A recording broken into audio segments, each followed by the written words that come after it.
السلام علیکم listeners and readers. آج ہم پڑھنے جا رہے ہیں عمران سیریز اسپیشل اسٹیشن کی قسط نمبر 10 جو کہ اس کی آخری قسط ہوگی. چلیے شروع کرتے ہیں. ہم نے وہاں ہمارے خلاف ہونے والی سازش کا پتہ چلانا ہے. آؤ میرے ساتھ. سردار بیتال نے ہاتھ اٹھا کر فیصلہ کن لہجے میں کہا اور پھر مڑ کر دائیں طرف چل پڑا تھا. اس کے پیچھے گاگو اور اس کے پیچھے اس کے ساتھی تھے، جبکہ سب سے آخر میں عمران اور اس کے ساتھی تھے. عورتیں درمیان میں تھیں جبکہ عمران اور اس کے ساتھی مرد آخر میں تھے. مستی والے حیرت بھری نظروں سے اس قافلے کو اس انداز میں جاتے دیکھ رہے تھے. پھر عمران اپنے ساتھیوں سمیت جیپ میں سوار ہو گیا جبکہ سردار بیتال اور اس کے ساتھی ساتھ ہی پیدل چل رہے تھے. یہ آپ نے کیا چکر چلایا ہے عمران صاحب؟ صفدر نے سرگوشیانہ انداز میں کہا. ہم نے زلزل پہنچ کر اس سردار بیتال کے ساتھیوں کو ہلاک کر دینا ہے، لیکن فائرنگ نہیں کرنی بلکہ گردنیں توڑنی. سردار بیتال کو بے ہوش کر کے باہر ڈال کر کشتی کے ذریعے دلدل کے دوسرے کنارے پر لے کر جانا ہے تاکہ مشن مکمل کیا جا سکے. عمران نے جواب دیتے کہا. سردار بیتال بھی تو ہلاک کیا جا سکتا ہے. صفدر نے کہا. نہیں، واپسی پر بھی ہم نے ادھر ہی سے گزرنا ہے اور سردار بیتال سادہ لو آدمی ہے اور ہم اسے آسانی سے بیوقوف بنا سکتے ہیں، جیسے کہ وہ اب بن گیا ہے. عمران نے کہا. آپ نے کیا کہا اس سے؟ صفدر نے پوچھا تو عمران نے تفصیل بتا دی. کمال ہے، اتنی آسانی سے بیوقوف بن گیا یہ سردار؟ صفدر نے کہا تو عمران بے اختیار مسکرا دی. جو اپنے آپ کو جتنا زیادہ عقلمند سمجھتا ہے نا، وہ اتنا ہی آسانی سے بیوقوف بنایا جا سکتا ہے. وہ چونکہ قبائلیوں کا سردار ہے اسی لیے وہ اپنے آپ کو عقل کل سمجھتا ہے. عمران نے جواب دیتے کہا. میں سب ساتھیوں کو بتا دوں تاکہ ہم سب تیار ہیں. صفدر نے کہا تو عمران نے اس بات میں سر ہلا دیا. شاگرد سجام میں اپنے سینٹر میں بنے ہوئے آفس میں بیٹھا ہوا تھا. اس کی نظریں بار بار سامنے پڑے ہوئے فون اور ٹرانسمیٹر پر اس طرح پڑ رہی تھیں جیسے اسے کال کا شدت سے انتظار ہو. اس وقت وہ کمرے میں اکیلا تھا. مایا دیوی اور گوپال کے ساتھ وہ ہیلی کاپٹر پر اسپیشل اسٹیشن کا چکر لگا کر آیا تھا اور وہاں کے حفاظتی انتظامات دیکھ کر اسے یقین ہو گیا کہ اگر عمران اور اس کے ساتھی وہاں پہنچ جائیں تو اول تو وہ زیر زمین اسٹیشن تک جانے کا راستہ ہی زندگی بھر تلاش نہ کر سکیں گے، اور اگر کر بھی لیں تو پھر نیچے پورے اسٹیشن کی نو دریافت شدہ سائنسی دھات نالچین، جسے کوڈ میں این کہا جاتا ہے، کا کور چڑھایا گیا تھا. اس دھات پر سوائے طاقتور ترین لیزر شعاؤں کے اور کسی چیز کا اثر نہیں. حتیٰ کہ بم، ڈائنامائٹ، میزائل چاہے جتنی بھی تعداد میں فائر کر دیے جائیں اس پر اثر نہیں کریں گے. اس دھات کے کور کو اندر سے مخصوص جگہوں سے ہٹایا جا سکتا ہے اور اس کا سسٹم انچارج ڈاکٹر مدھو کے پاس تھا. اسی لیے اگر عمران اور اس کے ساتھی نیچے زیر زمین اسٹیشن تک پہنچ بھی جائیں تب بھی اسپیشل اسٹیشن کے اندر نہیں جا سکتے تھے اور نہ ہی اسے کسی صورت تباہ کر سکتے تھے. اسی لیے وہ واپس آ گیا تھا. لیکن اس سارے اطمینان کے باوجود اس کے دل میں ایک بے چینی موجود تھی، کیونکہ جب تک عمران اور اس کے ساتھیوں کا خاتمہ نہیں ہو جاتا تھا اسے چین نہیں آ سکتا تھا. وہ ڈاکٹر مدھو کے ساتھ ساتھ اس نے یہاں آ کر فون پر کافرستان کے دو بڑے سائنسدانوں نے بھی نالچین کے بارے میں تفصیلات معلوم کر لی تھیں اور انہوں نے بھی اس بارے میں وہاں پر کچھ بتایا تھا جو ڈاکٹر مدھو نے بتایا تھا، اور اسے بھی یہ بتایا گیا تھا کہ یہ دھات ابھی حال ہی میں دریافت ہوئی ہے اور کافرستان میں بھی اسے پہلی بار اسپیشل اسٹیشن میں استعمال کیا جا رہا ہے. اسی لیے عمران اور اس کے ساتھیوں کے پاس اس کا کوئی توڑ نہ ہوگا. لیکن وہ جانتا تھا کہ جس شخص کا نام عمران ہے وہ ناممکن کو ممکن بنا لیا کرتا ہے. اسی لیے بھی اسے بے چینی لاحق تھی. ابھی وہ کرسی پر بیٹھا بے چینی سے پہلو بدل رہا تھا کہ ٹرانسمیٹر سے سیٹی کی آواز سنائی دی تھی. اس نے تیزی سے ہاتھ بڑھا کر ٹرانسمیٹر آن کر دیا. Hello hello, Gopal calling, over. Transmitter سے گوپال کی آواز سنائی دی تھی. یس، شاگل بول رہا ہوں، chief of Kafiristan secret service, over. Shagal نے اپنے مخصوص انداز میں تعارف کرواتے کہا. باس عمران اور اس کے ساتھی صرف جنگل سے نکل کر اب بڑے جنگل میں پہنچ چکے ہیں. اس بڑے جنگل میں جس کا سردار بیتال ہے، اوور. گوپال کی آواز سنائی دی. کس طرح معلوم ہوا ہے اور کب گئے ہیں وہ وہاں؟ انہیں اس سرخ جنگل میں کیوں ہلاک نہیں کیا گیا جبکہ میری سردار بیتال سے بات ہوئی تھی؟ اس نے کہا کہ وہ سرخ جنگل کے سردار گوشم کو ان کی وہیں ہلاکت کا حکم دے دے گا، اوور. شاگل نے تیز لہجے میں کہا. جناب، وہاں سے جو معلومات ملی ہیں ان کے مطابق سرخ جنگل کے سردار گوشم نے اپنے فیصلے میں انہیں غیر شادی شدہ قرار دے دیا اور ان مردوں کو کہا کہ ہلاک کر دیا جائے، ان کی عورتوں پر قبضہ کر لیا جائے. لیکن اس گروپ میں ایک افریقی حبشی موجود تھا. اس نے سردار گوشم کو ہلاک کر کے اپنے سرداری کا اعلان کر دیا، اور پھر چونکہ اس نے وہاں کے رواج کے عین مطابق سردار گوشم کو ہلاک کر کے اپنے سر پر اس کا تاج رکھ لیا تھا، اسی لیے اس وحشی قبیلے نے اسے اپنا سردار تسلیم کر لیا. اور پھر اس افریقی وحشی نے اس قبیلے کے ایک اور آدمی صوبوں کو اس شرط پر قبیلے کا سردار بنایا کہ وہ انہیں بڑے جنگل تک پہنچا دے. سردار بننے کے لیے صوبوں نے شرط منظور کر لی تو اس افریقی نے صوبوں کو سردار بنا دیا اور صوبوں نے انہیں بڑے جنگل تک پہنچا دیا، اوور. گوپال نے جواب دیتے کہا. اوہ ویری بیڈ، یہ شیطان ایسے ہی کاموں میں ماہر ہیں، نہ جانے کس طرح سے اس انداز میں کام کر لیتے ہیں. اب وہ کہاں ہیں، اوور. شاگل نے کہا. بڑے جنگل میں، اوور. گوپال نے جواب دیتے کہا. ٹھیک ہے، تم واپس آ جاؤ، میں خود بات کرتا ہوں سردار بیتال سے، اوور اینڈ آؤٹ. شاگل نے کہا اور اس کے ساتھ ہی اس نے ٹرانسمیٹر آف کر دیا اور پھر اس پر سردار بیتال کی فریکوینسی ایڈجسٹ کرنا شروع کر دی۔ فریکوینسی ایڈجسٹ کرنے کے بعد اس نے ٹرانسمیٹر آن کیا اور پھر بار بار کال دینا شروع کر دی، لیکن کافی دیر تک کال دینے کے باوجود جب کسی نے کال اٹینڈ نہیں کی تو وہ ٹرانسمیٹر بند کرنے ہی والا تھا کہ ٹرانسمیٹر سے سردار بیتال کی آواز سنائی دی۔ سردار بیتال بول رہا ہوں، بولو۔ سردار بیتال نے کہا۔ شاگل بول رہا ہوں، بڑا افسر دشمن تمہارے جنگل میں داخل ہو گئے، کیا تم نے انہیں ہلاک کر دیا یا نہیں؟ بولو۔ شاگل نے کہا، ابھی تو نہیں ہوئے، ورنہ مجھے اطلاع مل جاتی۔ بولو۔ سردار بیتال نے جواب دیتے کہا، جبکہ مجھے اطلاع مل چکی ہے کہ وہ لوگ جنگل کے سردار گوشم کو ہلاک کر کے اور وہاں اس کے کسی آدمی صوبوں کو سردار بنا کر بڑے جنگل میں داخل ہو چکے ہیں۔ بولو۔ شاگل نے تیز لہجے میں کہا، میں معلوم کرتا ہوں بڑے افسر۔ بولو۔ سردار بیتال نے کہا، یہ انتہائی خطرناک لوگ ہیں، اسی لیے پوری ہوشیاری سے کام کرنا، ایسا نہ ہو کہ وہ سردار گوشم کی طرح تمہیں بھی ہلاک کر کے تمہاری جگہ نیا سردار بنا دیں۔ سمجھ گئے ہو؟ بولو۔ شاگل نے تیز لہجے میں کہا، یہاں وہ ایسی جرات نہیں کر سکتے بڑے افسر، پھر بھی میں محتاط رہوں گا۔ بولو۔ سردار بیتال نے جواب دی، کیا تم نے اپنے علاوہ کسی اور کو بھی اس بولتی مشین سے بات کرنا سکھایا ہے یا نہیں، تاکہ تم جھونپڑی میں موجود نہ ہو تو تم تک کوئی پیغام پہنچایا جا سکے؟ بولو۔ شاگل نے کہا، میرا بیٹا رومیو ہر وقت جھونپڑی کے پاس ہی رہتا ہے، میں نے اسے اس بولتی مشین کے بارے میں سکھا دیا ہے اور اسے کہہ دوں گا کہ میری عدم موجودگی میں آپ کی طرف سے سیٹی بجے گی تو وہ آپ سے بات کر لے گا۔ بولو۔ سردار بیتال نے جواب دیتے کہا، اچھا ٹھیک ہے، تم ان لوگوں کو ہلاک کراؤ، یہ کام انتہائی ضروری ہے۔ بولو۔ شاگل نے کہا، وہ میرا آسمانی فون ابھی تک نہیں لگا بڑے افسر۔ بولو۔ سردار بیتال نے کہا، وہ بھی لگ جائے گا، پہلے تم انہیں ہلاک تو کرو۔ بولو۔ شاگل نے غصیلے لہجے میں کہا، اچھا بولو۔ دوسری طرف سے کہا کہ اس کے ساتھ ہی رابطہ ختم ہو گیا تو شاگل نے بھی ٹرانسمیٹر آف کر دیا۔ نانسنس، اسے اپنے فون کی پڑی ہے، نانسنس، نہ جانے کون احمق اسے سردار بنا کے۔ شاگل نے غصیلے لہجے میں بڑبڑاتے ہوئے کہا تو اسی لمحے فون کی گھنٹی بج اٹھی۔ شاگل نے ہاتھ بڑھا کر ریسیور اٹھا لیا۔ شاگل بول رہا ہوں، chief of Kafiristan secret service. شاگل نے کہا، مایا دیوی بول رہی ہوں باس، اسپیشل اسٹیشن سے۔ دوسری طرف سے مایا دیوی کی آواز سنائی دی۔ شاگل نے اسپیشل اسٹیشن سے ڈاکٹر مدھو کے پاس چھوڑ آیا تھا تاکہ وہ وہاں سے اسے ساتھ ساتھ صورتحال بتاتی رہے۔ کیا رپورٹ ہے؟ شاگل نے پوچھا تھا۔ اوکے سر، یہاں تک ابھی کوئی نہیں پہنچا، مایا دیوی نے جواب دیتے کہا۔ کیا تم نے اوپر کی چیکنگ کا کوئی انتظام کیا ہے یا نہیں؟ شاگل نے تیز لہجے میں کہا، یس سر، ڈاکٹر مدھو نے خصوصی چیکنگ آلات نصب کروا دیے ہیں اور پھر مجھے ایک علیحدہ چھوٹا کمرہ بھی دے دیا ہے، میں وہاں بیٹھ کر سکون سے بیرونی منظر کو چیک کر سکتی ہوں۔ مایا دیوی نے جواب دیتے کہا، یہ لوگ تو نیچے بھی پہنچ نہیں سکتے کیونکہ اس مخصوص راستے کا انہیں کوئی علم نہیں۔ یہ لوگ نیچے تک تو نہیں پہنچ سکتے کیونکہ اس مخصوص راستے کا انہیں کوئی علم نہیں، لیکن چونکہ انتہائی خطرناک لوگ ہیں اس لیے جیسے ہی اوپر والی سطح پر پہنچے تو تم نے مجھے فوراً کال کرنا ہے، میں ہیلی کاپٹر پر آ کر ان کا وہیں خاتمہ کر دوں گا، ورنہ وہ لوگ کوئی نہ کوئی راستہ نکال سکتے ہیں۔ شاگل نے تیز لہجے میں کہا، یس سر، میں آپ کو فوری اطلاع دے دوں گی۔ مایا دیوی نے کہا، ٹرانسمیٹر میرے پاس ہر وقت رہتا ہے، اس لیے فون پر اگر میں نہ ملوں تو تم نے ٹرانسمیٹر پر کال کرنی۔ شاگل نے کہا، یس سر، میں نے ٹرانسمیٹر کا بھی بندوبست کروا لیا ہے، اسی لیے میں آپ کو فون اور ٹرانسمیٹر دونوں پر کال کروں گی۔ ویسے آپ کو تو اطلاعات گوپال کے ذریعے بھی مل رہی ہوں گی۔ یہ لوگ کہاں ہیں اس وقت؟ مایا دیوی نے کہا تھا، مجھے گوپال نے اطلاع دی ہے کہ یہ لوگ سرخ جنگل سے بڑے جنگل میں داخل ہو گئے ہیں، میں نے سردار بیتال سے بھی بات کر لی ہے، وہ انہیں ٹریس کر کے ہلاک کر دے گا۔ شاگل نے کہا، لیکن بہت سرخ جنگل والوں نے انہیں ہلاک کیوں نہیں کیا؟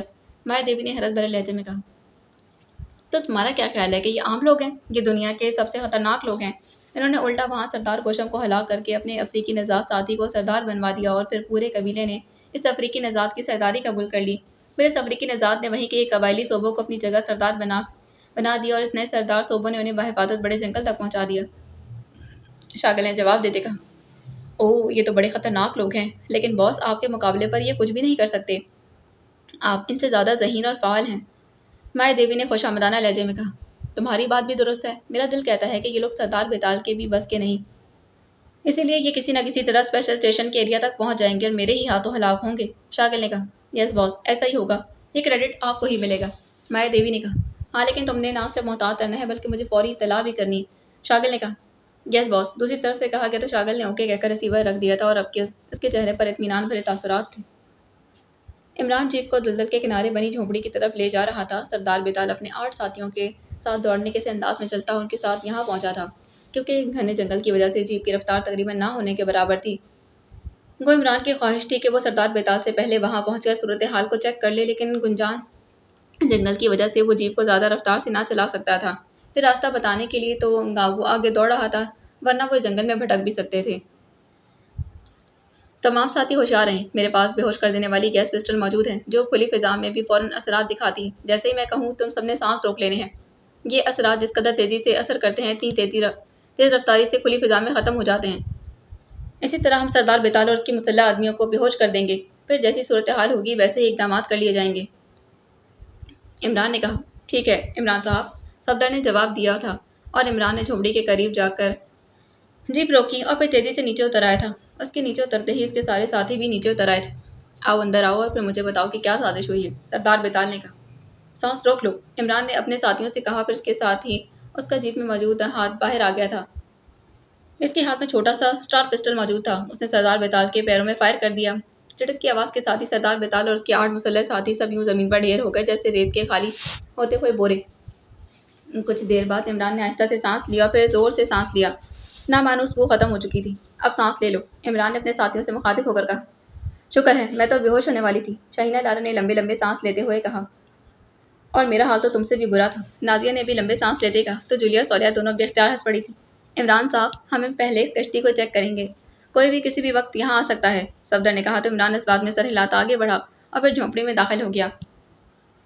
وہاں واقعی لکڑی کی بنی ہوئی ایک بڑی کشتی موجود تھی جس کے پیندے پر سرخ رنگ کا کوئی پینٹ ہوا نظر بھی آ رہا تھا۔ عمران نے پیندے پر ہاتھ پھیرا تھا، پینٹ بے حد چکنا تھا، اسے گھسیٹ کر دلدل کے کنارے تک لے جایا جا سکتا ہے، عمران نے کہا۔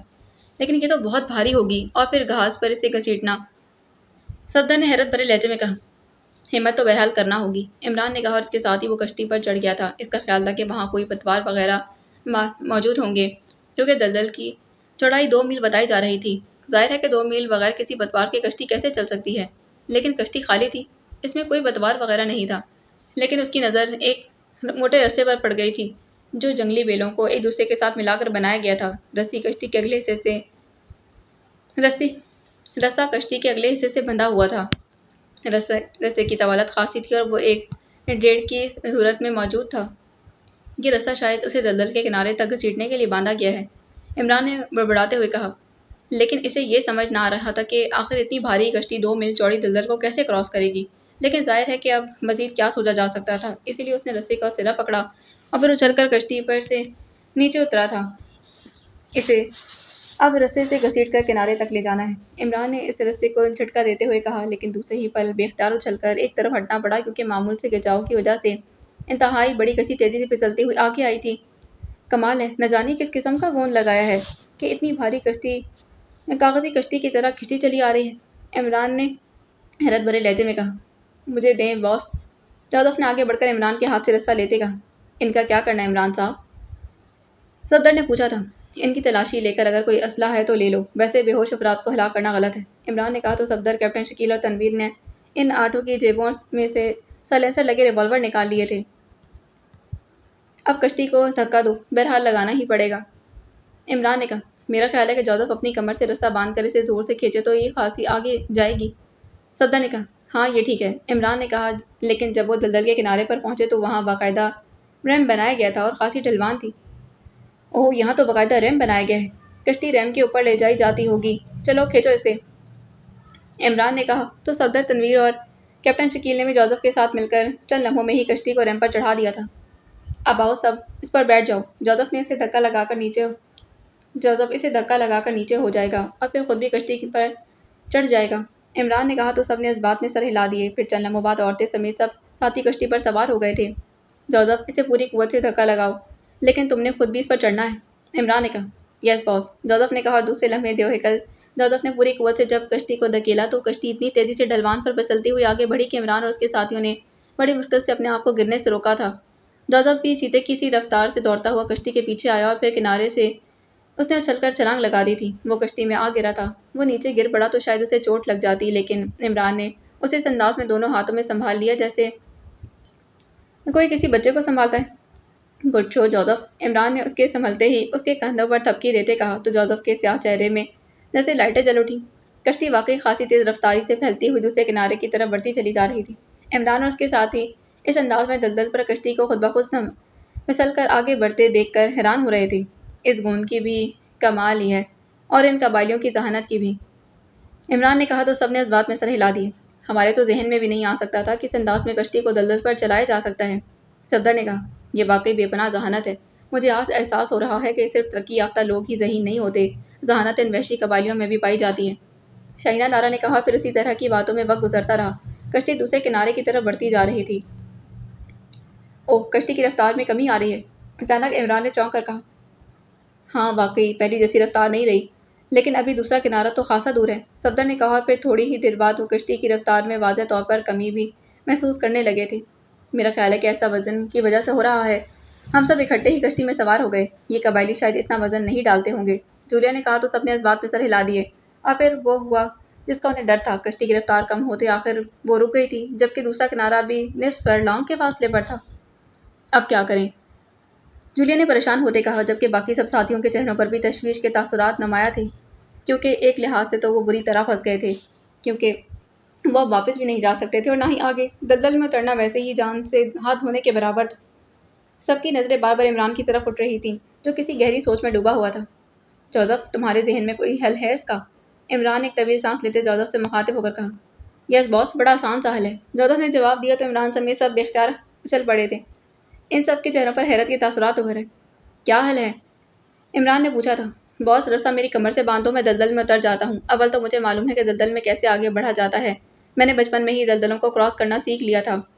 میں رسے کی مدد سے کشتی کو کھینچ کر کنارے تک لے جاؤں گا۔ جوزف نے بڑے سادہ سے لہجے میں کہا۔ دلدل میں تو تم ڈوب جاؤ گے، چلو گے کیسے؟ عمران نے حیرت بھرے لہجے میں کہا۔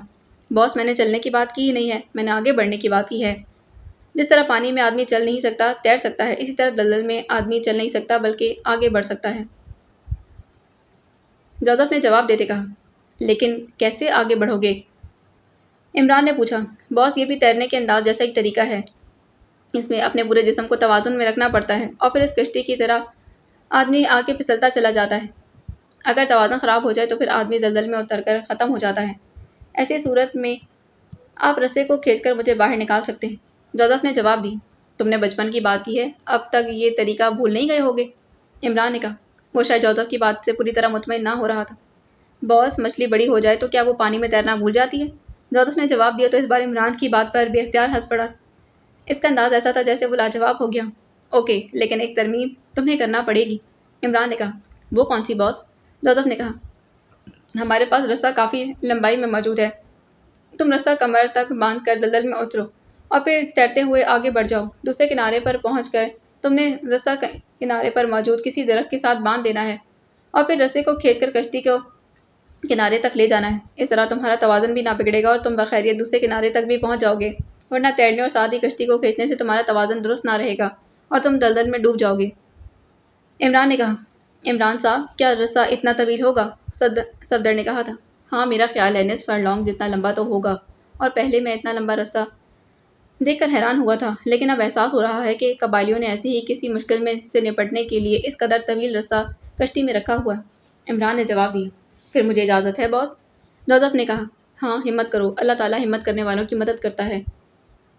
عمران نے کہا تو جوزف نے اپنا لباس اتارنا شروع کر دیا۔ پھر تھوڑی ہی دیر بعد اس کے جسم پر صرف انڈر ویئر رہ گیا تھا، تو اس نے رسے کا سرا اپنی کمر پر اچھی طرح سے باندھ لیا تھا اور پھر کشتی کے کنارے پر کھڑا ہو کر اس نے یخلق آگے دلدل میں چھلانگ لگا دی تھی۔ اس کا جسم اس طرح دلدل کی سطح پر گرا جیسے جھپکلی چھت سے پیٹ کے بل گرتی ہے۔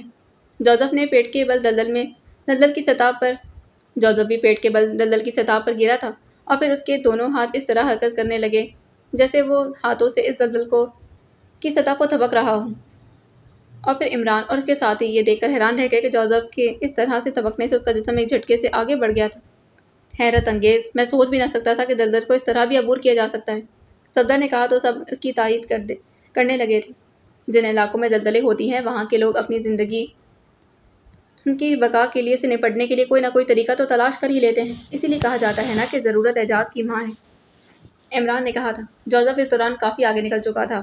ایک دو جگہ اس کا توازن خراب ہوا اور اس کا نچلا جسم دلدل کے اندر بھی چلا گیا، لیکن جوزف نے اپنے توازن کو دوبارہ قائم کر لیا۔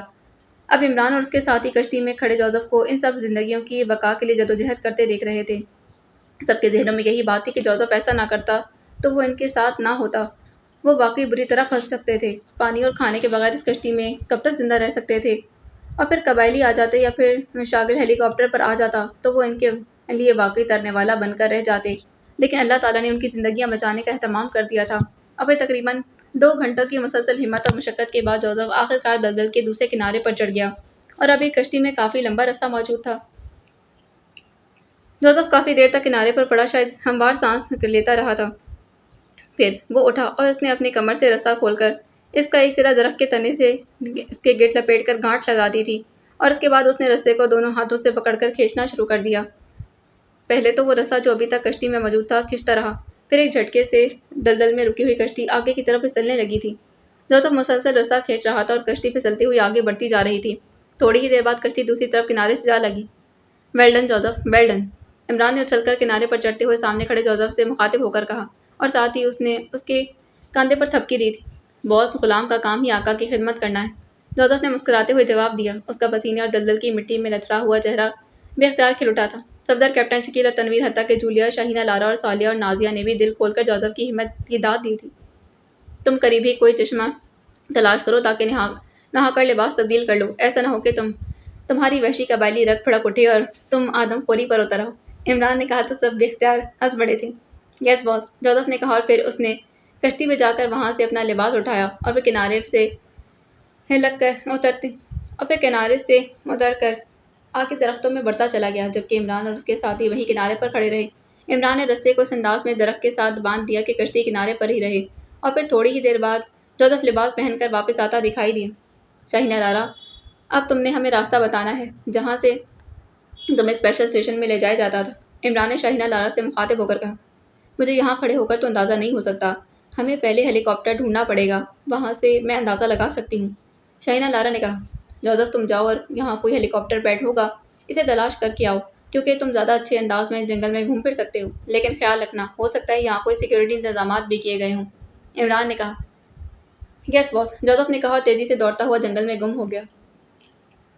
اسلحہ وغیرہ تیار رکھنا، ہمیں کسی بھی لمحے کسی بھی قسم کی ضرورت پڑ سکتی ہے، عمران نے کہا تو سب نے اس بات میں سر ہلا دیے۔ تھوڑی دیر بعد جوزف واپس آ گیا۔ باس، میں نے ہیلی پیڈ چیک کر لیا ہے، آئیے، جوزف نے کہا۔ کوئی سیکیورٹی وغیرہ تو نہیں ہے یہاں، عمران نے پوچھا۔ نہیں باس، یہاں کوئی سیکیورٹی کے آلات ہیں اور نہ ہی کوئی آدمی، جوزف نے جواب دیا تو عمران نے اس بات میں سر ہلا دیا، اور پھر وہ سب جوزف کی رہنمائی میں آگے بڑھتے چلے گئے۔ تھوڑی دیر بعد وہ جنگل کے دائیں طرف ایک ایسی جگہ پر پہنچ گئے تھے جہاں درختوں کو کافی وسیع رقبے میں کاٹ دیا گیا تھا، اور وہاں جھاڑیاں بھی کاٹ دی گئی تھیں، البتہ گھاس موجود تھی، اور وہاں گھاس پر ایسے نشانات بھی موجود تھے جس سے اندازہ ہوتا کہ یہاں واقعی ہیلی کاپٹر اترتے اور چڑھتے رہے ہوں گے۔ یہی ہیلی پیڈ ہے نا؟ عمران نے شاہینہ لارا سے کہا۔ ہاں یہی ہے، مجھے یاد آ گیا، آؤ، شاہینہ لارا نے کہا، اور پھر وہ ایک سمت میں چلتی ہوئی آگے بڑھنے لگی۔ عمران اور سارے ساتھی اس کی پیروی کر رہے تھے۔ تھوڑی دیر بعد وہ درختوں کے ایک جھنڈ کے پاس رک گئی۔ اس نے ایک درخت کے تنے پر ہاتھ مارا تو دوسرے لمحے اس کے چہرے پر مسکراہٹ ابھر آئی تھی۔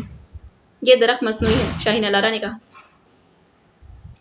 کیا اس میں سے راستہ نیچے جاتا ہے؟ عمران نے کہا۔ نہیں، یہ اسپیشل اسٹیشن کا مین ٹاور ہے، اسے مصنوعی درخت کی شکل دی گئی ہے، اس کے تنے کے اندر ایک چوڑا پائپ اوپر درخت کی چوٹی پر پہنچ کر تھوڑا سا باہر نکلتا ہے۔ جو ریز خلا میں فائر کی جاتی ہیں وہ اس میں سے فائر کی جاتی ہیں، شاہینہ لارا نے جواب دیتے کہا۔ ٹھیک ہے، میں نے چیک کر لیا ہے، لیکن وہ راستہ کہاں ہے؟ عمران نے ہونٹ چباتے کہا۔ ادھر آؤ، شاہینہ لارا نے بائیں طرف مڑ کر آگے بڑھتے کہا، اور ایک بار پھر عمران اور اس کے ساتھی اس کے پیچھے چلتے ہوئے آگے بڑھنے لگے۔ پھر ایک چوڑے تنے کے درخت کے قریب پہنچ کر شاہینہ لارا رک گئی تھی۔ اس درخت کے جڑ سے راستہ جاتا ہے، شاہینہ لارا نے کہا۔ کیسے کھولا جاتا ہے اسے؟ عمران نے کہا تو شاہینہ لارا جھکی اور اس نے تنے کے آخری حصے میں موجود گھاس میں ہاتھ ڈال دیا۔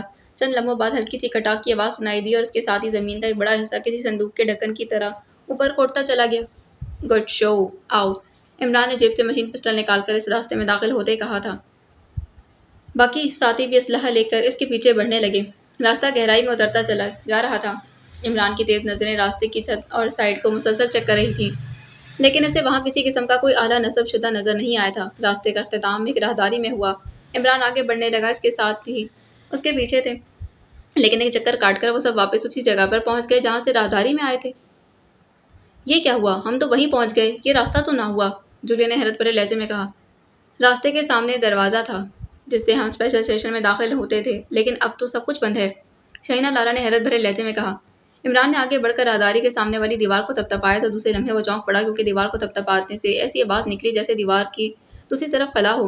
عمران نے پیچھے ہٹ کر زور سے دیوار پر لات ماری تو پوری دیوار جیسے لرز کر رہ گئی۔ جوزف، آگے آؤ، ہم نے اس دیوار کو توڑنا ہے، عمران نے کہا تو جوزف سر ہلاتا ہوا آگے بڑھا۔ اور پھر اس نے دیوار پر پیر در پیر لاتیں مارنا شروع کر دی۔ تیسری یا چوتھی لات پر دیوار کا ایک بڑا سا حصہ ٹوٹ کر پیچھے خلا میں جا گرا تھا۔ انہوں نے باقی حصہ بھی ہاتھوں سے ہی توڑ دیا۔ یہ عارضی سی دیوار ڈالی گئی تھی۔ دیوار کے گرتے ہی سامنے گہرے نیلے رنگ کی کسی دھات کا کور نظر آ رہا تھا۔ عمران نے ہاتھ میں پکڑے ہوئے مشین پسٹل کی نال اس دھات سے لگائی، لیکن جب کوئی کرنٹ وغیرہ نہ لگا تو اس نے نال کو اندرونی طرف دبایا، لیکن دھات بے حد سخت تھی۔ اسے بم مار کر ہٹا دیتے ہیں کیونکہ خواہ وقت ضائع ہو رہا، تنویر نے کہا تھا۔ ہاں، بم ٹرائی کرو، اور بظاہر کوئی راستہ نہیں ہے، عمران نے کہا تو تنویر تیزی سے پیچھے ہٹا اور اس نے جیب میں سے ایک بم نکال لیا۔ عمران سمیت باقی سب بھی کافی پیچھے ہٹ گئے تھے۔ تنویر نے بم کی پن کھینچ کر بازو گھمایا اور بم اس دھات سے پوری قوت سے ٹکرایا۔ اس کے ساتھ ایک زوردار دھماکہ ہوا اور یوں محسوس ہوا جیسے پوری راہداری میں فضا اڑ گئی۔ لیکن جب دھواں چھٹا تو یہ دیکھ کر سب حیران رہ گئے کہ دھات کی دیوار جو زمین سے نکل کر اوپر تک جاتی تھی ویسے کی ویسے موجود تھی، اس میں ایک دراڑ بھی نہ پڑی۔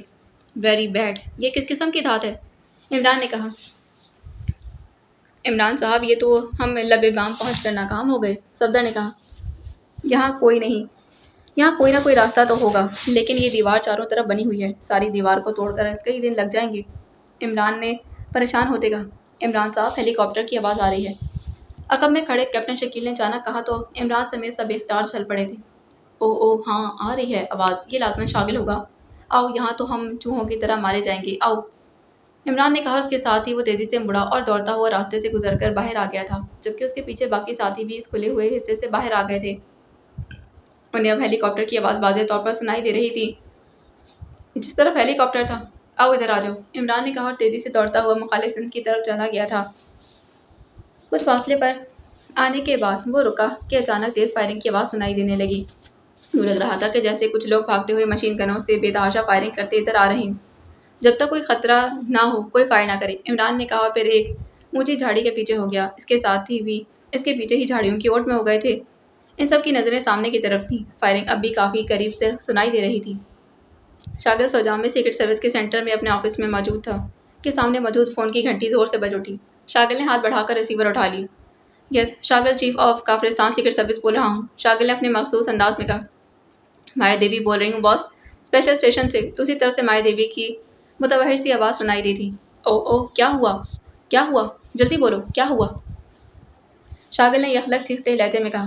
عمران اور اس کے ساتھی دلدل کراس کر کے اس طرف آ گئے ہیں باس، مایا دیوی نے جواب دیا۔ ویری بیڈ، تو یہ شیطان آخرکار اسٹیشن تک پہنچ ہی گیا، شاگل نے رو دینے والے لہجے میں کہا تھا۔ باس، یہ لوگ لازماً راستہ بھی جانتے ہوں گے، یہ اندر آ سکتے ہیں، مایا دیوی نے کہا۔ ہاں، یہ شیطان ہے شیطان، اب دیکھو کہ ہر رکاوٹ کو توڑ کر آخرکار وہاں پہنچ گئے، لیکن اندر تو نالجن کور ہے۔ ان کا شکار اب آسانی سے ہو سکتا ہے۔ ویری گڈ، میں مسلح افراد کو لے کر آ رہا ہوں، تم اب ٹرانسمیٹر پر مجھ سے بات کرنا، شاگل نے تیز لہجے میں کہا اور پھر اس کے ساتھ ہی اس نے ریسیور کریڈل پر بڑھا۔ انٹرکام کا ریسیور اٹھا اور اس نے تیزی سے 2 نمبر پریس کرنے شروع کر دیے۔ یس سر، ایک مرتانہ آواز سنائی دی تھی۔ شاگل بولا، ہاں، 6 مشین گنوں سے مسلح افراد سے کہو کہ فوراً تیار ہو کر ہیلی کاپٹر پر پہنچے، میں بھی وہاں پہنچ رہا ہوں، ہم نے اسپیشل اسٹیشن پر جانا ہے، جلدی، فوراً جلدی، شاگل نے حلق کے بل چیختے کہا اور اس کے ساتھ ہی اس نے ریسیور رکھا تھا اور ایک جھٹکے سے اٹھ کھڑا ہوا۔ وہ بھی دیوار کی طرف بڑھتا چلا جا رہا تھا۔ وہاں موجود الماری کھول کر اس نے ایک اسپیشل مشین پسٹل بھی نکال کر اس کا میگزین چیک کیا، پھر اسے جیب میں ڈال کر اس نے الماری بند کر دی، پھر دوڑتا ہوا بیرونی دروازے کی جانب بڑھتا چلا گیا۔ تھوڑی دیر بعد جب وہ اپنے بڑے ہیلی کاپٹر کے قریب پہنچا تو وہاں 6 مشین گنوں سے مسلح افراد کے ساتھ اس کا خصوصی پائلٹ بھی تیار کھڑا تھا۔ چلو بیٹھو اندر، اور پائلٹ، تم نے ہیلی کاپٹر کو اسپیشل اسٹیشن کے ایریا میں لے کر جانا ہے، لیکن بلندی کافی رکھنا، دشمن ایجنٹ نیچے موجود ہیں، ایسا نہ ہو کہ وہ نیچے سے ہیلی کاپٹر کو ہی ہٹ کر دیں، شاگل نے چیختے ہوئے کہا تو پھر دوڑتا ہوا وہ ہیلی کاپٹر پر سوار ہو گیا، پائلٹ کے ساتھ والی اپنی مخصوص سیٹ پر بیٹھ گیا۔ یہ شاگل کا سرکاری ہیلی کاپٹر تھا اور شاگل نے خصوصی طور پر اپنے لیے بڑا ہیلی کاپٹر حاصل کر لیا تھا تاکہ وہ اپنے ساتھ کسی بھی مشین میں زیادہ سے زیادہ مسلح افراد کو لے کر جا سکے۔ اس طرح اس ہیلی کاپٹر میں پائلٹ اور فرنٹ سیٹ کے علاوہ 8 افراد سے بیٹھنے اور 4 افراد کے کھڑے ہونے کی جگہ تھی، جبکہ باقی عقبی ریک بنے ہوئے تھے جن میں ہنگامی حالت کے لیے پیراشوٹس، میڈیکل باکسز، پانی سے بھری بوتلیں اور اس کے ساتھ ساتھ ضروری اسلحہ بھی موجود تھا۔ شاگل کے سوار ہوتے ہی 6 افراد بھی تیزی سے سوار ہو گئے اور عقبی نشستوں پر بیٹھ گئے۔ تو شاگل کے اشارے پر پائلٹ نے ہیلی کاپٹر اوپر اٹھایا اور پھر تھوڑی ہی دیر بعد وہ کافی بلندی پر پہنچ کر تیزی سے آگے بڑھتا چلا گیا۔ جنگلوں کے اوپر سے گزرتا ہوا کچھ ہی دیر بعد ہیلی کاپٹر اسپیشل اسٹیشن کے ایریا پر پہنچ گیا تھا۔ چونکہ ملٹری انٹیلیجنس کا تمام سیٹ اپ ختم کر دیا گیا تھا، اس لیے اس علاقے پر اڑنے والی پروازوں کی راہ میں کوئی رکاوٹ باقی نہ رہی تھی، اس لیے ہیلی کاپٹر کو نہ روکا گیا اور نہ ہی کسی قسم کی وارننگ دی گئی تھی۔ پائلٹ نے اسپیشل اسٹیشن ایریا میں پہنچ کر ہیلی کاپٹر کو فضا میں معلق کر دیا، جبکہ شاگل دوربین لگائے نیچے جھک کر جائزہ لے رہا تھا۔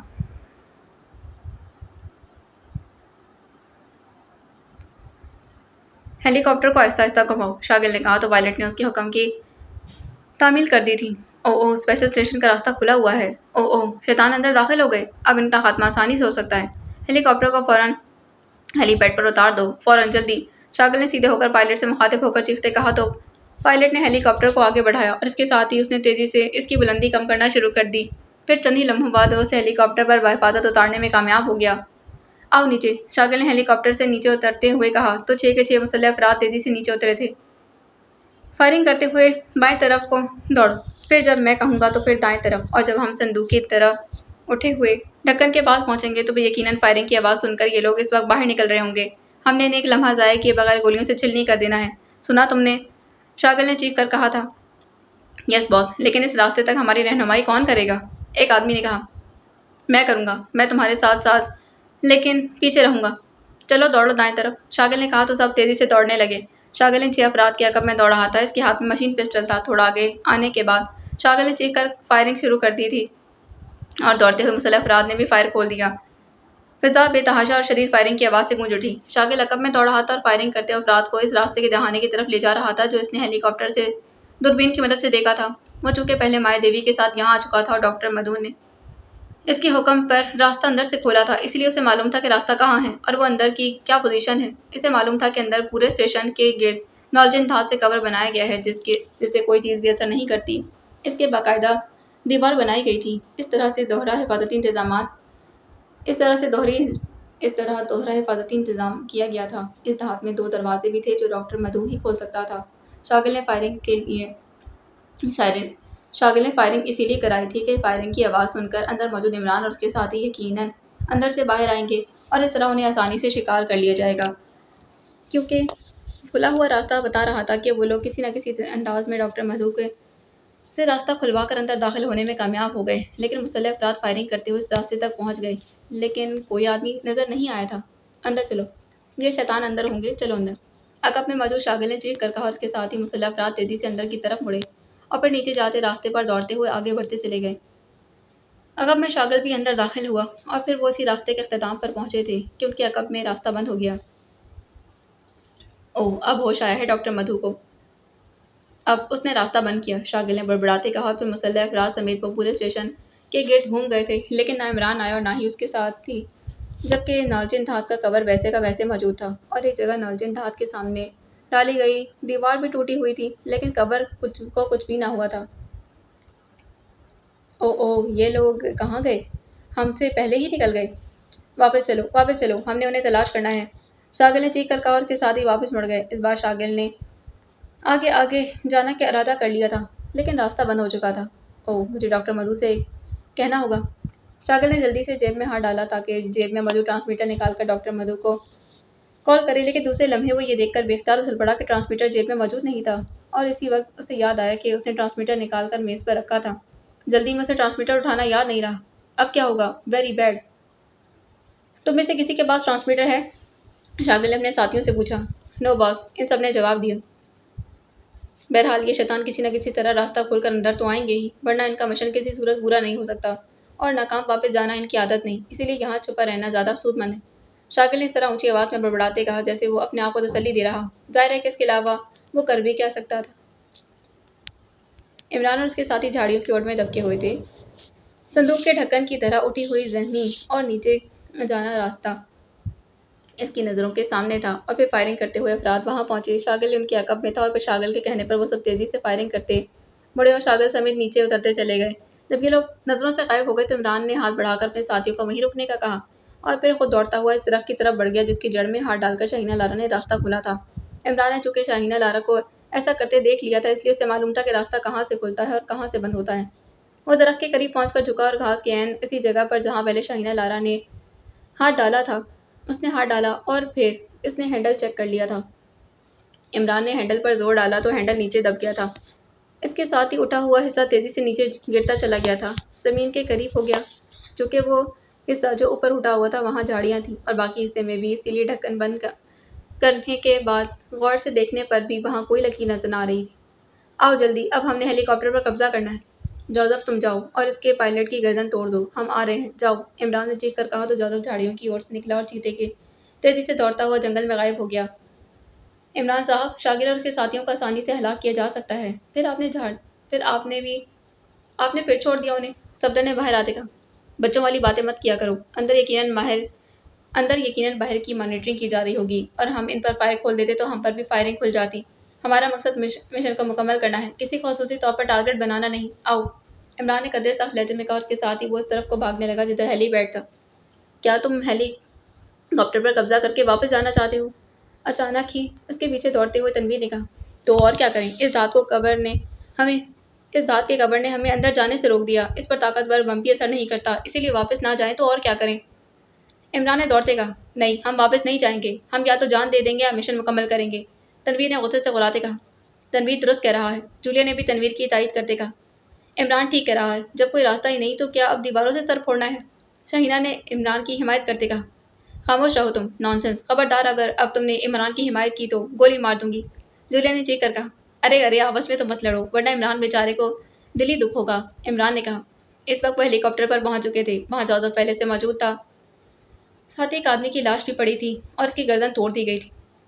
آؤ ہیلی کاپٹر پر آ جاؤ، عمران نے کہا۔ نہیں، ہم نہیں جائیں گے، ہم مشن مکمل کریں گے، چلو، واپس چلو، تنویر نے غصیلے لہجے میں کہا۔ اور پھر سوائے شاہینہ لارا اور نازیہ کے سیکرٹ سروس کے تمام ممبران نے تنویر کی حمایت کر دی تھی۔ شاہینہ لارا اور نازیہ دونوں حیرت بھری نظروں سے انہیں دیکھ رہی تھی۔ مشن مکمل کرنا میری ذمہ داری ہے، سمجھے؟ اب اگر تم نے میرے حکم کی خلاف ورزی کی تو چیف کو تمہاری رپورٹ دوں گا، چلو اندر بیٹھو، عمران نے یخلق سخت لہجے میں کہا۔ آؤ تنویر، یہ ریڈر ہے، اسی لیے واقعی مشن مکمل کرنا اس کی ذمہ داری ہے، جولیا نے تنویر سے مخاطب ہو کر کہا۔ مگر یہ تو واپس چلا جائے گا، تنویر نے ہونٹ چباتے کہا۔ اس کا چہرہ غصے سے سرخ ہونے لگا۔ میں کہہ رہا ہوں نا، جلدی کرو، جلدی، عمران نے چیخ کر کہا اور پھر وہ چل کر ہیلی کاپٹر میں سوار ہو گیا۔ چلو تنویر، عمران صاحب ناکام واپس نہیں جا سکتے، اسی لیے یقیناً انہیں مشن کی تکمیل کے لیے کچھ نہ کچھ تو سوجا ہی ہوگا، صفدر نے کہا اور پھر جب کیپٹن شکیل نے بھی اس کی تائید کر دی تو پھر تنویر ہیلی کاپٹر پر سوار ہو گیا۔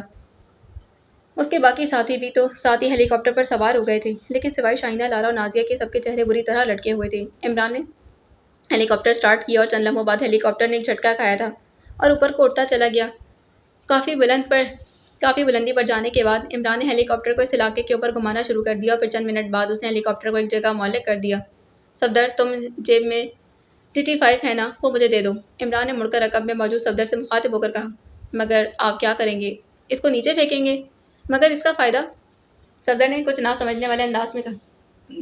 تقریر بعد میں کر لینا، جو میں نے کہا ہے وہ کرو، عمران نے سخت لہجے میں کہا تو صفدر نے اپنی جیب سے ایک لمبی سی لیکن کم چوڑی پٹی نکال کر اس کا کور ہٹایا، پھر وہ پٹی عمران کی طرف بڑھا دی تھی۔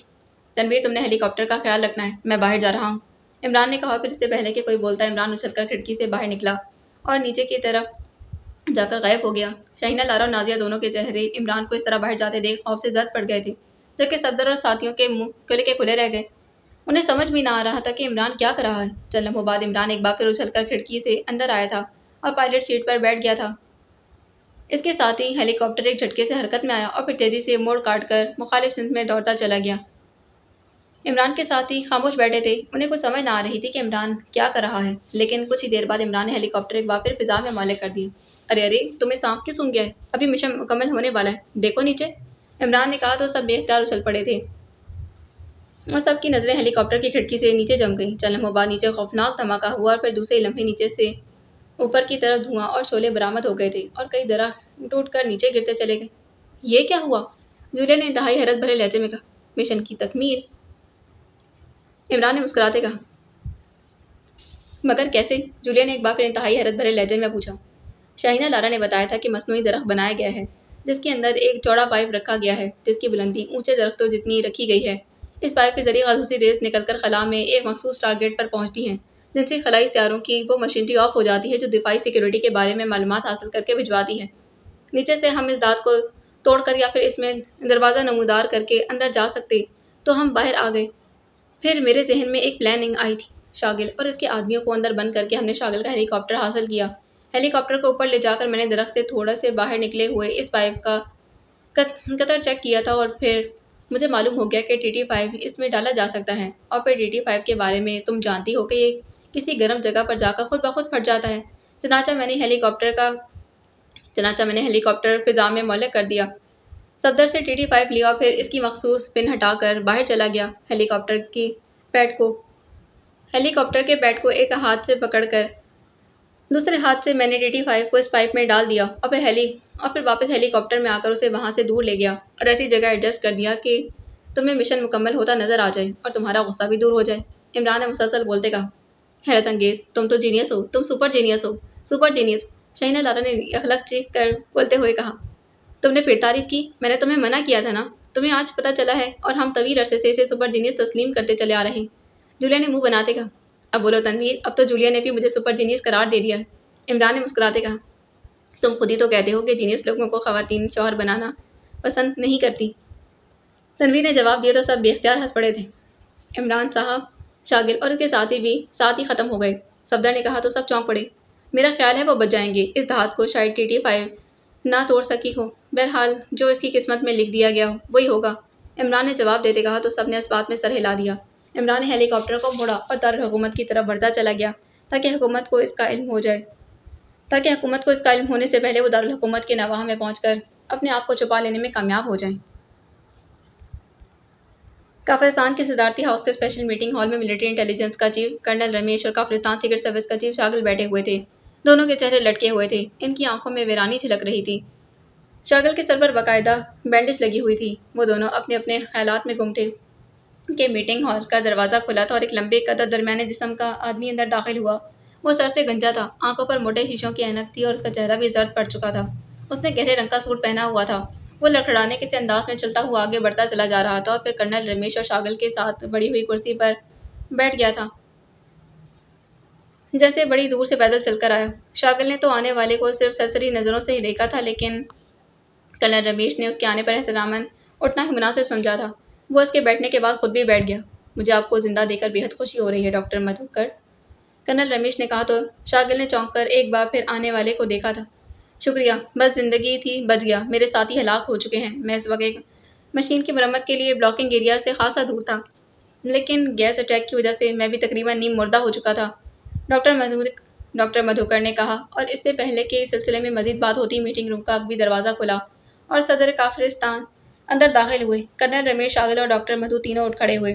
صدر صاحب کے عقب میں ان کا ملٹری سیکرٹری تھا جس کے ہاتھ میں ایک فائل تھی۔ کرنل رمیش نے صدر کو فوجی انداز میں سلوٹ کیا جبکہ ڈاکٹر مدھو اور شاگل نے مؤدبانہ انداز میں سلام کیا تھا۔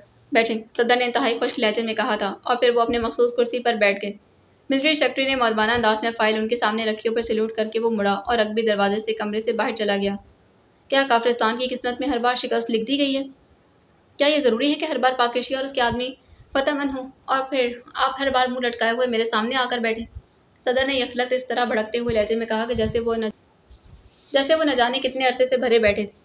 سر، ڈاکٹر مدھوکر نے اٹھ کر آجانہ لہجے میں کہنا شروع کیا، بیٹھ کر بات کریں اور کسی بھی قسم کے دفاع کی ضرورت نہیں ہے۔ جو کچھ ہوا سب کے سامنے ہوا ہے۔ اس بار اسپیشل اسٹیشن کے تحفظ کے لیے غیر معمولی اقدامات کیے گئے تھے۔ ڈاکٹر مدھوکر کے کہنے پر حکومت نے نالجین کور کے لیے غیر ملکی فرموں کو بھی ٹینڈر دیے تھے۔ آپ کا کہنا تھا کہ نالجین کور کے بعد اسپیشل اسٹیشن قیامت تک ہر طرح کے خطرے سے محفوظ ہو جائے گا۔ ہم نے کروڑوں روپے نالجین پر لگائے لیکن نتیجہ کیا نکلا؟ آپ بتائیں، کیا نکلا نتیجہ؟ بولیں۔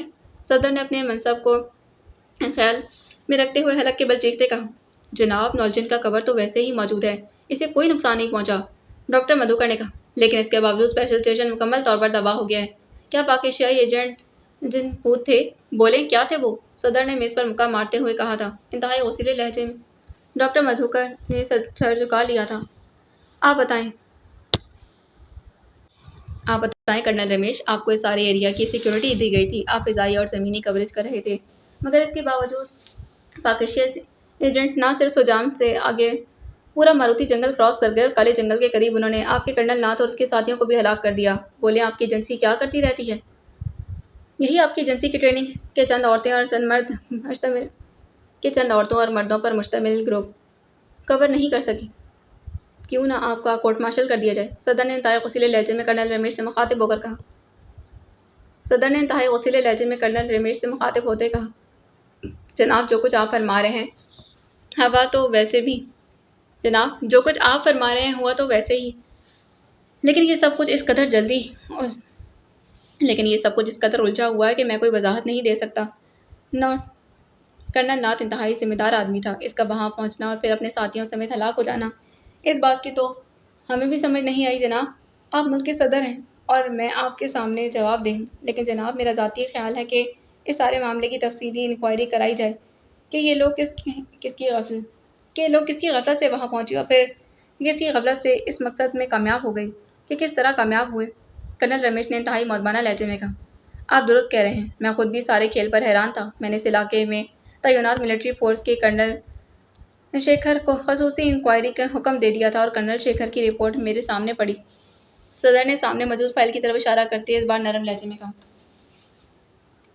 جناب یہ تو سرسری انکوائری کی گئی ہے۔ میری درخواست ہے کہ انکوائری تفصیل سے کرائی جائے تاکہ درست حالات سامنے آ سکیں اور جناب کے نوٹس میں یہ بات بھی آ سکے کہ کس کی غلطیوں کی وجہ سے یہ سب کچھ ہوا ہے۔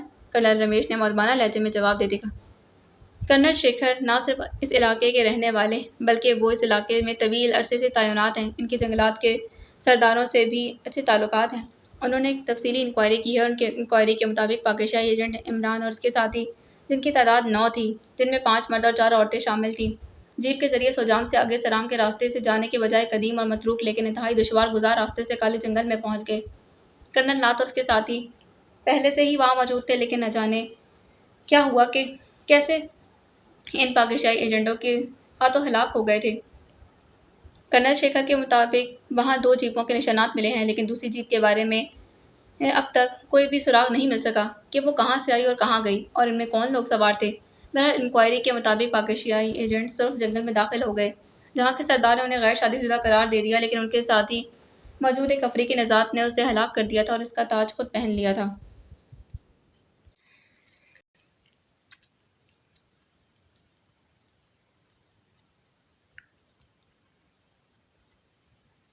اور تمام قبیلے نے اسے اپنا سردار تسلیم کر لیا۔ پھر وہ وہاں کے ایک مقامی آدمی کو سردار بنا کر آگے بڑھ گئے۔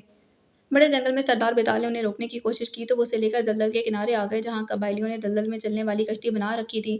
یہاں سردار بیتال اور اس کے ساتھی بے ہوش ہو گئے تھے اور یہ لوگ اس کشتی کے ذریعے دلدل کراس کر کے اسپیشل اسٹیشن کے ایریا میں پہنچ گئے تھے۔ وہاں اسپیشل اسٹیشن میں موجود چیف شاگل کی تعینات کردہ ایجنٹ مایا دیوی نے چیف شاگل کو ان کی آمد کے بارے میں اطلاع دی تو چیف شاگل وہاں پہنچ گئے۔ انہوں نے ہیلی کاپٹر پیڈ پر اتارا اور پھر وہ اسپیشل اسٹیشن کے راستے چلے گئے تھے۔ راستہ کھلا ہوا تھا، یہ اندر گئے تو ان کا راستہ ان کے عقب میں بند کر دیا گیا تھا اور یہ وہیں پھنس گئے کیونکہ نالجین کور کی وجہ سے اسٹیشن کے اندر داخل ہو چکے تھے۔ اس کے بعد اچانک خوفناک دھماکہ ہوا اور اسپیشل اسٹیشن مکمل طور پر تباہ ہو گیا۔ نالجین کی وجہ سے چیف شاگل اور ان کے آدمی ہلاک ہونے سے بچ گئے، البتہ بے ہوش ہو گئے تھے۔ اسپیشل اسٹیشن میں صرف ڈاکٹر مدھوکر بچ سکے۔ دھماکے کی وجہ سے ملٹری وہاں پہنچی جس کے انچارج کرنل شیکھر تھے۔ انہوں نے چیف شاگل اور ان کے ساتھیوں کو باہر نکالا، ڈاکٹر مدھوکر کی جان بچائی، مگر باقی سب افراد ماں چیف شاگل کی ایجنٹ مایا دیوی ہلاک ہو چکے تھے۔ تمام مشینری مکمل طور پر تباہ ہو گئی اور پھر اطلاع ملی کہ چیف شاگل کا سرکاری ہیلی کاپٹر دارالحکومت کے نواح میں موجود ہے، جس سے ظاہر ہوتا کہ یہ ہیلی کاپٹر عمران اور اس کے ساتھی لے اڑے تھے۔ لیکن سوال یہ ہے کہ اسپیشل اسٹیشن کس طرح تباہ ہوا، یہ معمہ ہے جو کسی صورت حل نہیں ہو رہا۔ صدر نے مسلسل بولتے کہا، جناب میں نے اپنے طور پر تحقیقات کرائی ہیں، اس کے مطابق اسپیشل اسٹیشن کے اندر انتہائی تباہ کن TT-5 بم مارا گیا تھا۔ شاگل نے کہا، لیکن کس طرح؟ نالجین کور کی وجہ سے اسٹیشن بند تھا، باہر آپ موجود تھے اور کوئی راستہ نہیں اور نہ ہی کوئی ایسی جگہ کہ جہاں سے کوئی اندر داخل ہو سکے۔ اگر داخل ہوتا بھی تو خود ہی مارا جاتا، لیکن وہاں سے کسی اجنبی کی لاش یا اس کے ٹکڑے نہیں ملے۔ صدر نے تیز لہجے میں کہا، لیکن شاگل، کرنل رمیش اور ڈاکٹر مدھوکر تینوں گردنیں لٹکائے بیٹھے رہے۔ ظاہر ہے کہ وہ کیسے اس سوال کا جواب دیتے۔